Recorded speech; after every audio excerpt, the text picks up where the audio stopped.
In the intricate ecosystems of human society, a pervasive force influences the destinies of nations and the lives of billions. This phenomenon, known as corruption, diverts resources, erodes trust and stunts growth. It thrives in darkness where governance is weak and accountability is scarce, impacting aid distribution, justice and economic stability. Its global impact shapes the geopolitical landscape and quality of life. This exploration takes us into the heart of human systems. We shall examine the top 10 countries grappling with corruption, delving into the conditions that allow it to persist. For each nation we will understand the mechanisms at play. We will identify the individuals at the helm. By shedding light on these realities, we hope to foster a deeper appreciation of the complexities and consequences. Join us as we unveil the intricate patterns of corruption in our shared world. Our journey begins in Somalia, a land marked by turmoil. Decades of civil war have fractured society and dismantled institutions. Corruption intertwines with the daily struggle for survival and power. Warlords and militias fill the vacuum left by a weak government. Resources are often diverted from those in need.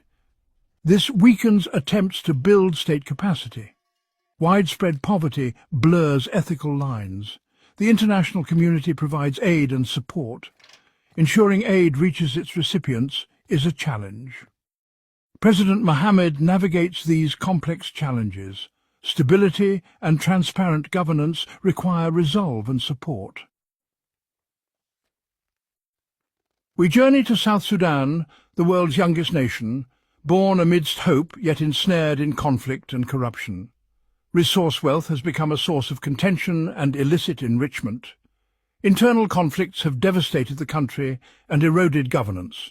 Weak institutions are a hallmark of South Sudan's struggle.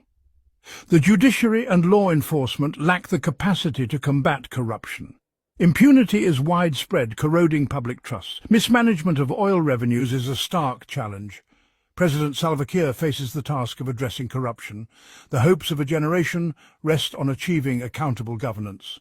The future of this young country depends on overcoming these challenges. Our gaze shifts to Syria, a land bearing the scars of a prolonged civil war. The conflict has reshaped the political and economic landscape, entrenching corruption. The authoritarian regime had already established patterns of patronage and control. The war has exacerbated these tendencies, with resources diverted towards military efforts. Economic sanctions have created opportunities for smuggling and black markets. The breakdown of formal institutions means the rule of law is often supplanted by force. Access to essential services can become dependent on connections or bribes. President Bashar al-Assad presides over a nation fractured by war and a shattered economy. Addressing corruption is critical for any sustainable peace or recovery. The challenges of reconstruction and restoring normal life are immense. We turn to Yemen, enduring one of the world's most severe humanitarian crises. The conflict has dismantled fragile governance structures, creating a breeding ground for corruption. The de facto division of the country means no single governing body can enforce laws or provide services consistently. Accountability disappears, and those with power exploit resources with impunity.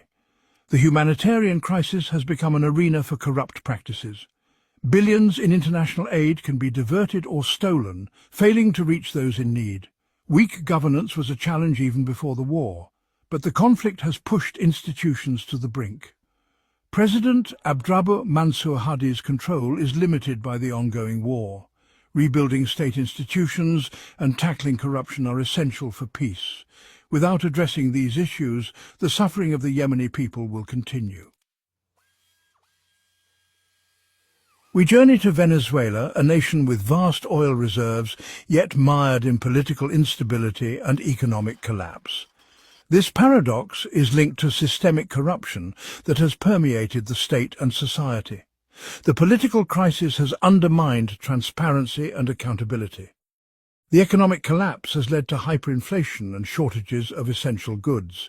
Corruption has accelerated the crisis, with oil revenues siphoned off and state-controlled industries plagued by graft. The decline in oil production is partly due to systemic decay. President Nicolas Maduro's administration faces accusations of corruption and authoritarian practices. Overcoming the crisis involves addressing immediate needs and tackling deep-rooted corruption. Rebuilding trust and establishing transparent governance are essential for recovery. The promise of Venezuela's natural wealth remains unrealized. We return to Africa, to Sudan, a nation with a troubled history of authoritarian rule and economic challenges. Decades of governance that prioritized power retention over public welfare have created a fertile environment for corruption. Transparency was minimal, and accountability for those in power was virtually non-existent. Internal conflicts have caused immense suffering and diverted funds from essential services. The economic challenges include high inflation and significant debt. Corruption misallocates resources and deters foreign investment.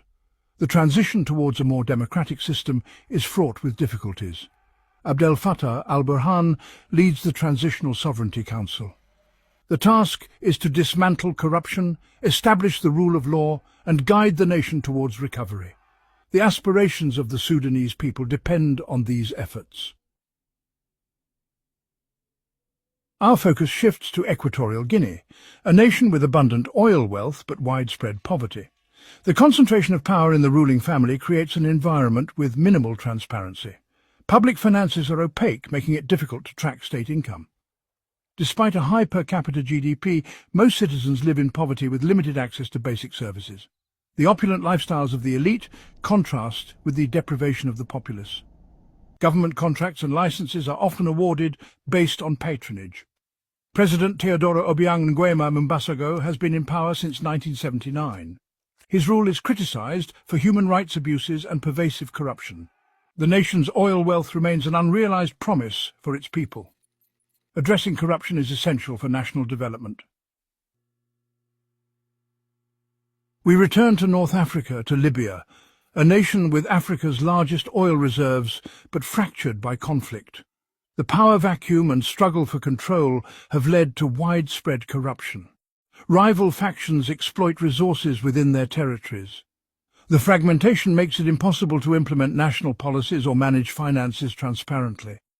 Libya's oil wealth is a central point of contention and a target for illicit appropriation. Control over oil revenues fuels the ongoing conflict.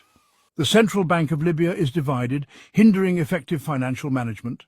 Criminal networks engage in human trafficking and smuggling. Fayez al-Sarraj leads the government of national accord. The challenge is to achieve national reconciliation and rebuild institutions. Our journey takes us to North Korea, characterized by extreme isolation and a totalitarian dictatorship. Corruption is an intrinsic feature of how power and resources are managed. The state controls all aspects of the economy, creating opportunities for illicit enrichment. North Korea's economic isolation has spurred illicit activities like smuggling and cybercrime. The regime engages in clandestine operations to generate foreign currency. Ordinary citizens face severe economic hardship and lack basic freedoms. Petty corruption is common as a survival mechanism. Kim Jong-un continues the patterns of absolute authority and opaque governance. Corruption is deeply woven into the fabric of the state. Addressing it would require a fundamental transformation of the regime. Our final examination brings us to Afghanistan, a country with a history of conflict and political instability. Corruption has become systemic, undermining state-building efforts and eroding public trust. The prolonged conflict has weakened state institutions.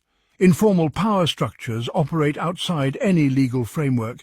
Afghanistan has received vast amounts of international aid. Weak oversight has made aid a target for corruption. The reliance on foreign aid has fueled corruption. The opium trade provides vast revenues that fuel corruption. Ashraf Ghani was the president, but the political landscape has changed with the Taliban's return to power. Rebuilding trust and establishing accountable governance is a generational task. We have journeyed through 10 nations, each grappling with the effects of corruption. From Somalia to Venezuela, the stories remind us how corruption cripples development and fuels instability. Building transparent and accountable institutions is a universal imperative. Addressing corruption is fundamental to global stability and human rights. The fight against corruption is a fight for a more equitable and secure world. Reducing corruption requires political will, legal frameworks, and international cooperation. Understanding these dynamics is a crucial first step. Share your thoughts on this critical global issue in the comments below. For more exciting content, subscribe to Animation Unveiled. Together we can contribute to the global effort to combat corruption.